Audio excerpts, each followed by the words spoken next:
Sebanyak 32 perwakilan dari 32 provinsi di Indonesia hadir dalam rapat kerja nasional NPC Indonesia yang berlangsung di salah satu hotel di kota Solo, Jawa Tengah, Senin malam. Ketua NPC Indonesia Seni Marbun mengatakan program NPC Indonesia pada 2023 ini mempersiapkan multi-event dari ASEAN Para Games 2023 Kamboja, ASEAN Para Games 2023 Hangzhou, Tiongkok, dan Paralimpik 2024 Paris, Prancis. Sementara untuk target, pihaknya menargetkan 2 medali emas di Paralimpik 2024 Paris.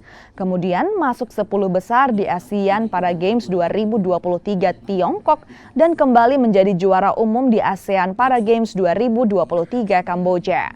Sedangkan untuk pelatnas kini sudah mulai berjalan dan dipusatkan di kota Solo.